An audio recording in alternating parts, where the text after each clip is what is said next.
So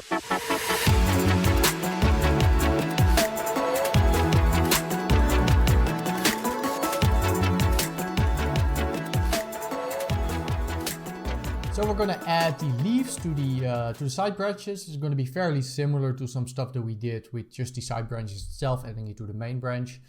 So what we're going to do is we're going to scatter some points on it, and then we're going to, of course, instance leaves on that. But we also need to make sure that the scattered points stick to the correct surface on the branch. So what we're going to do actually is we're going to scatter them on a static mesh. So we're going to time shift the mesh. Let's do that first. And we're going to deform it by the second input. So let's just do time shift.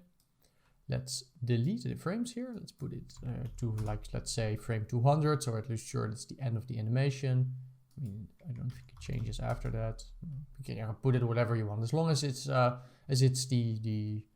like the final frame of the animation where it's going to be somewhat static. Oh, and by the way, we need to do that, of course, after we did the chops. So it's probably a good idea because, of course, we will need to, because of course our chops are gonna have some wiggle in them. So needs to have some of that.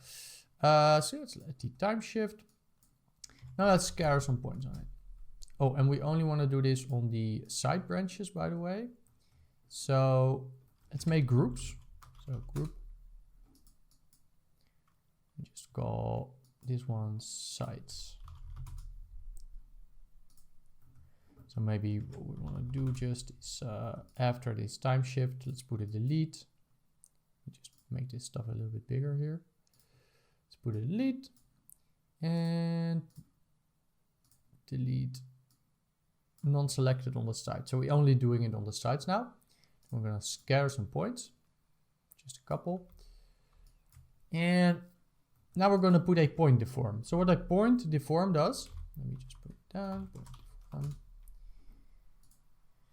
So point deform needs three inputs. It needs the geometry that you want to deform, so it will be our points. It needs a rest position, rest point lattice, and then a deform point lattice. So what it's going to do is it's going to, so around every point that we put in there, it's going to have a radius. You can see it over here, a radius. And then the amount of points around it that it should capture, kind of like a point cloud, if you understand what a point cloud is. So it's going to do that.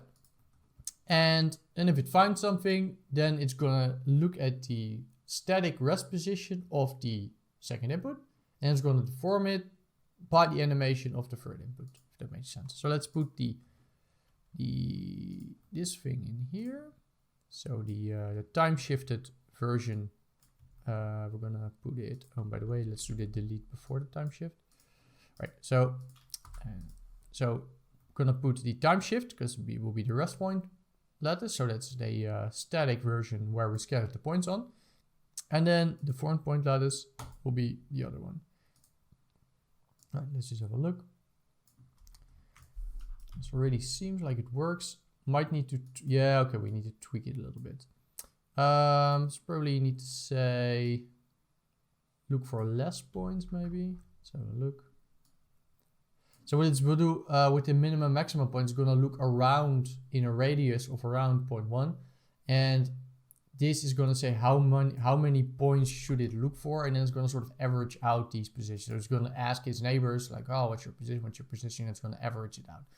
So if you grab something too high, then it's going to ask for a lot of different positions, and then it's not going to work properly. So just need to tweak that a little bit, just make sure that it's somewhat stable. Like I have it now, it seems somewhat stable. Let me just increase my points, see what it does. This seems quite stable, right? All right, so now let's do our second trick that we did over here as well with the polyframe. So let's just grab our polyframe, I guess, from where do we have it? Here do we have polyframe. We're gonna have a polyframe. So let's put a null here maybe. So of course we need orientation for our leaves. So just the same as we did before. So let's just put a null here so we can put some stuff in between. Put the polyframe. So now these points will have normals. And let's just grab the stuff that we did here with the mixing. So where is it? All right, it's that stuff over there. So I remember what we did is we randomized these the things a little bit, and then we blended between those. So we can just grab those, I guess. So this is yeah, let's do it like that. Burp. Input and that one. And all right. So I think we can probably randomize it a little bit more. It doesn't really have to bias in a certain direction. Gonna delete the bias. Right, so something like this. And maybe what we want to do is normalize, by the way, the output, because now it's a little bit difficult to look at because they're not completely normalized, what I'm thinking. Just normalize it. All right, so if you normalize it, it's gonna be, well, normalized between -1 and 1. So now they're all the same size. And now let's just load our little leaf in there. So let's go in here. And let's just grab our out from our Alembic, or we can just grab our Alembic itself. Doesn't matter, but we can just grab this one. Go into the plant and just put a object merge. Right, so we're gonna have this leaf. So that looks quite nice. And in this one, we already have the chops. So the reason why we did it on the leaf separately is because if we load this into chops later, it's going to be super slow because we're going to have a lot of different leaves, right? So we don't want to. Well, you can do it, I guess, if you maybe need it to be, I guess, more random. But I found it works quite well just having these rollout dynamics with chops on the one leaf and then just copying it. So, but I mean, you can try it yourself. It's very slow if you have a lot of leaves to iterate on all of these different things.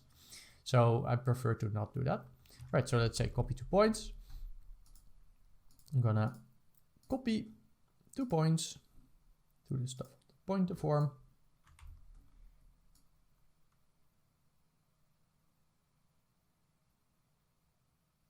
All right.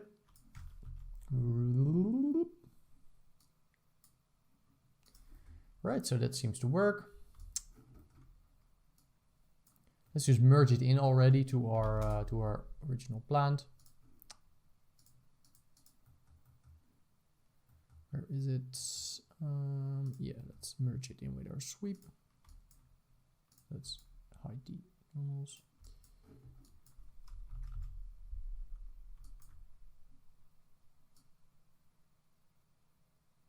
Getting a little bit crazy here. I think that probably just has to do with what is it? With our animation. Let's just try with just copying a line to it.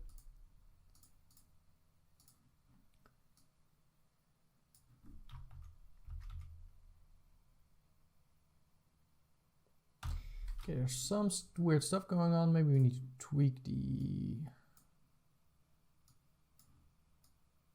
parameters a little bit.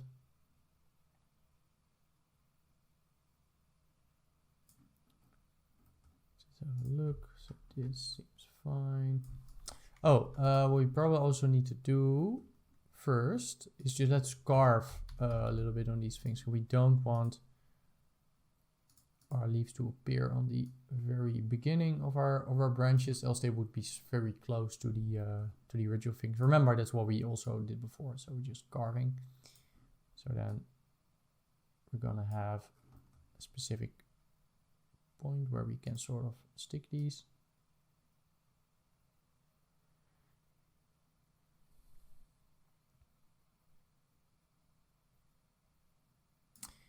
Alrighty then.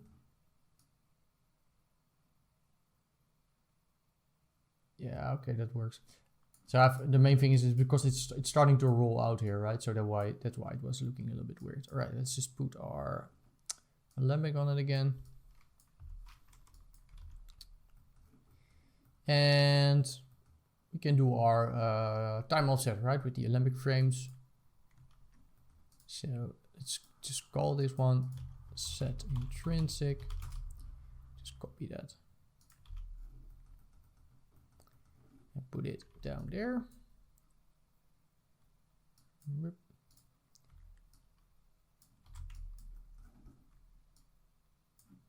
Right, I'm gonna offset these time a little bit. All right, something like that. Oop. And play. All right, it should be a little bit earlier, and of course they are still way too big.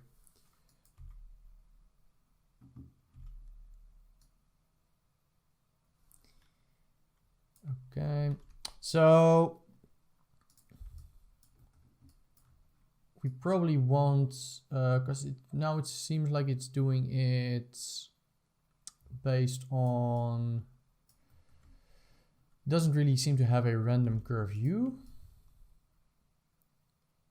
So probably what we want to do, let me just check my original file real quick. Okay, by the way, I didn't even need to change anything. It was just my settings here that weren't great. So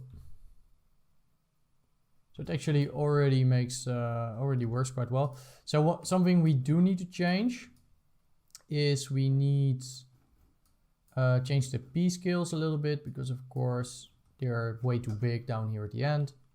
So what we can do is, if we have, okay, so we have this curve here,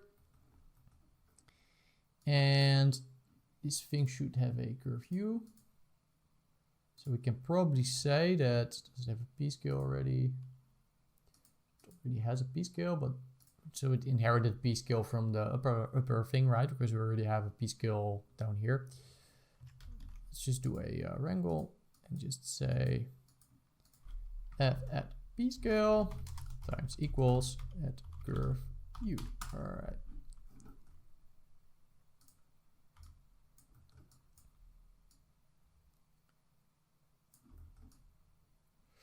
Maybe you want to ramp that. Channel ramp, my ramp, curve U. Look at it. See if it's actually doing what we want it to do.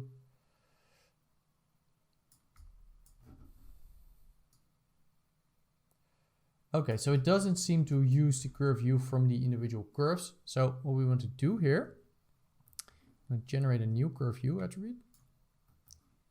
So we're going to do, I guess, after the carve, let's just do a resample. Let's turn off maximum segments and just turn on curve U. So it won't change anything with the points now. It's just going to keep the points how they were. It's just going to create a new curve U attribute on it over here. Maybe we can call it curve U2 again, something like that. So we have them both. So you can see this is the original from the long one, and then we have the new one.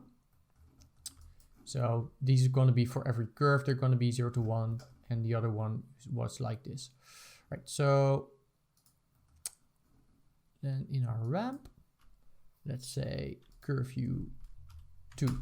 All right, so it's going to multiply the P scale by the curve U2. All right, and this is going the wrong way.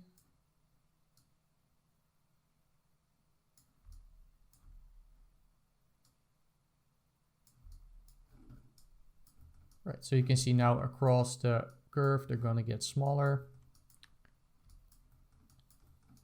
So they're getting smaller the higher they get, and they are also, maybe we don't want that, by the way. Do we want that? Do we want that?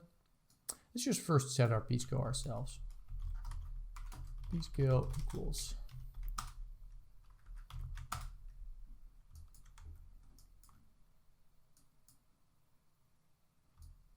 Let's just see what this looks like. Okay, maybe we do want them to sort of be bigger. So maybe say at P scale times equals 3 in the beginning. No, just gonna keep it like that. Okay, I'm just gonna All right, I'm also going to do another ramp times equals channel ramp, my ramp, and also do it times the regular curve view. So that's the one that goes from the bottom to the top, right? Because that originated on the main branch, which was 0 on the bottom and then 1 down below, or we inverted that. But so my ramp 2. All right, gonna have a nice little ramp. Right, so then we also have control over how big they are at the bottom and the top, and then these ones are going to be so the top, my ramp is going to be for every individual branch, like how big they are at the start of the branch and in the end of the branch. And my ramp 2 is going to be the one, let me just show you again in case you don't understand what the hell I'm talking about. It's going to be from this original curve that we have. So it's going to be this one. So let's check it before we carve. So that one has a attribute called curve view from 0 to 1 across the thing. This gets inherited on all of the copies because we use it to make side branches. So it gets inherited there. So these inherit the curve view. You can see here, gets inherited. And again, that also gets inherited way down the line on your extra leaves. And again, if you were to do extra branches, like if the side branches had more branches, something like that, then would also work like that. So yeah, we have some stuff here. Say, I guess, piece girl.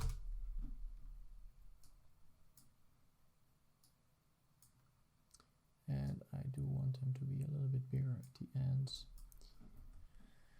All right, just have a look. Probably want a lot more leaves, by the way. So just increase this. You can see it's quite fast because we're just doing it with, it's just copying, right? It's not really a lot of dynamics involved. Something like that. And maybe I just want to do an overall multiplier for the scale. Times equal channel float. So I'm just going to create another multiplier. Oh, maybe what we can do instead of this, let's just do attribute randomize. Might make it a little bit more interesting. So let's do p scale. All right, just one dimension, let's say 0.8, and just use the global scale and then do multiply value. So we're just going to randomize the multiplied value. So we can sort of randomize this a little bit. All right.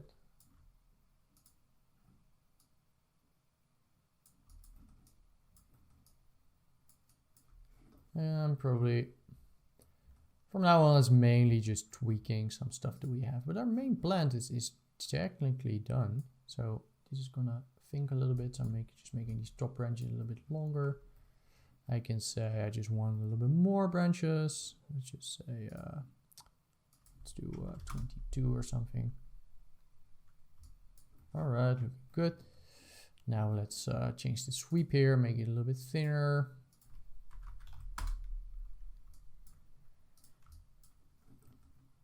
Let's just add a just for preview, just a color to the base or something. Green. And let's unpack the leaves, maybe, or maybe just what we can do is just go to the leaf. Let's grab our material we have. And just put it on there. You can see we have these leaves now having the material. And I'm gonna maybe say that we want our main branches to be a little bit longer. Maybe what we also want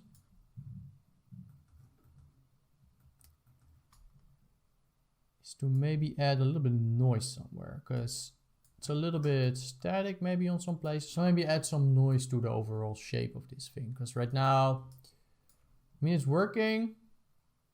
But you can use a little bit more randomization, right? So let's speed up.